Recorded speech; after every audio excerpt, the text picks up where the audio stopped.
estimadísimo Alejandro Encinas Nájera, subsecretario de Buen Gobierno. ¿Cómo estás? Hola David, qué gusto.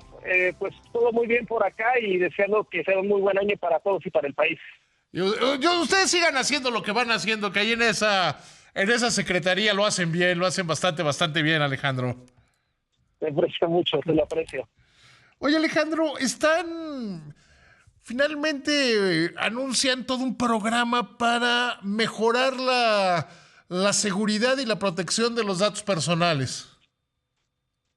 Sí, como parte de las funciones que se transfirieron del extinto INAI a la Secretaría Anticorrupción y Buen Gobierno, se crea la Unidad de Protección de Datos Personales y ahora nos convertimos en autoridad garante para hacer valer la protección de datos personales tanto en instituciones públicas, en los sujetos obligados, eso solo en la Administración Pública Federal, pero también en el sector privado, y eso pues involucra a empresas de todo tamaño que pues manejen los datos personales y sobre todo los sensibles. Y la verdad es que en el siglo XXI pues una de las mercancías más valoradas son nuestros propios datos personales y tienen que estar debidamente resguardados, y nosotros como autoridad garante pues tenemos la misión, la encomienda de establecer directrices, marcos de trabajo con las instituciones para que cada vez haya una mayor protección y conciencia sobre la importancia de resguardar datos personales. Cuando se les dieron estas facultades a esta Secretaría Anticorrupción y de Buen Gobierno, hubo quienes dijeron que iba a perder la transparencia, que se iba a ir hacia atrás, y decisiones como estas desmienten a ese miedo. Lo voy a dejar en miedo que tenían algunos, ¿no?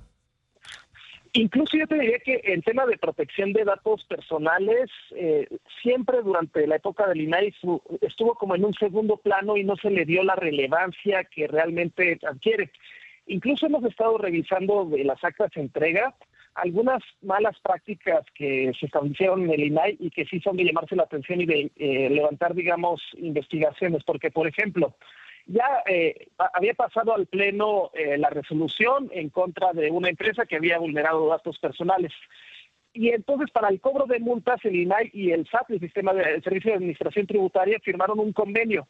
Y en ese convenio se decía que se tenía un año desde el fallo hasta que se enviara, digamos, la imposición de la multa al INAI para que se pudiera cobrar. Y lo que hacía el INAI era, pues, guardarlo en un cajón y entregarlo de manera extemporánea, y de esta manera pues sanciones que ya estaban firmes no pudieron ser cobradas. Entonces, ese tipo ¿Qué de tan malas grande es eso? prácticas. ¿Qué tan grande es ese fenómeno? Y por lo que me dices, no era un caso aislado, sino que era una práctica recurrente. Tampoco podría decir que es una práctica recurrente, pero sí de los casos que nos llegaron aquí a nosotros, que son más de una docena, se estableció el mismo modus operandi. Entonces, ya se había impuesto la sanción, pero no se ejecutaban oportunamente porque las guardaban en el cajón y se las mandaban de manera extemporánea al SAT. Claro, y decían, chimper, se nos pasó el plazo, digamos, ¿no? Chale, sí, sí, exactamente así fue. Seguramente la secretaria ahí lo dejó olvidado. Exactamente. Se les traspapeló.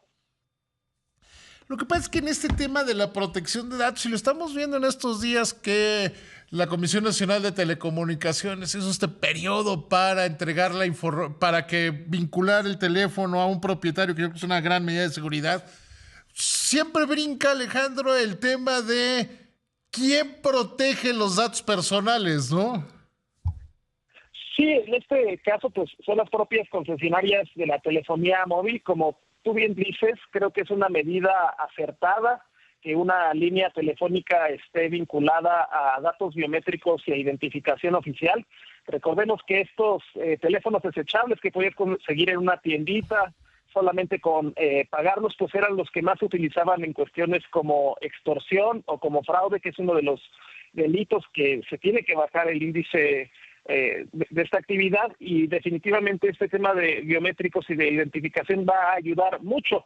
pero efectivamente las telefónicas, que son las encargadas de resguardar estos datos personales, tienen que asegurar que tengan los protocolos y las medidas suficientes y necesarias para que no haya ninguna exposición o ninguna vulneración como la que presuntamente se reportó en días recientes en el caso de una telefónica. Oye, ¿y qué papel juegan ustedes?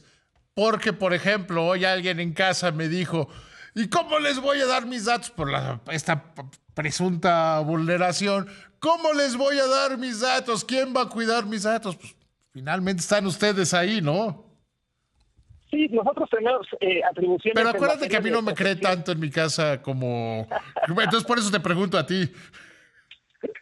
Mira, ahí también es importante aclarar que nosotros tenemos atribuciones en materia de protección de datos personales, pero no sobre hackeos en general. Hay que decir que no todo hackeo implica una vulneración de datos personales, ni toda vulneración de datos personales ocurre por un hackeo. Ahí te pongo un ejemplo. Por ejemplo, cuando un empleado usa indebidamente una base de datos, la filtra o accede sin autorización a una información interna y la pone a disposición de un tercero privado.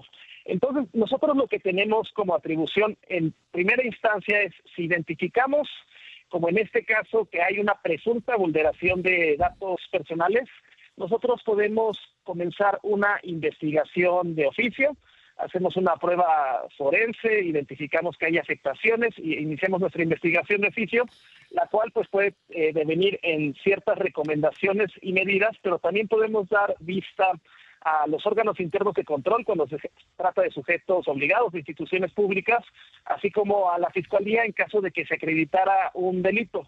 El principal propósito de las investigaciones es la no repetición y el resarcimiento, medidas de resarcimiento para que se puedan mitigar las afectaciones en caso de que se hayan vulnerado los datos personales. Querido Alejandro, te agradezco muchísimo y por favor, cuando veas a la secretaria, dale un abrazo y dile que soy su fan. De tu parte, y aquí te seguimos la pista y escuchamos tu programa. Muchísimas gracias, Alejandro. Que te vaya muy bien. Hasta luego.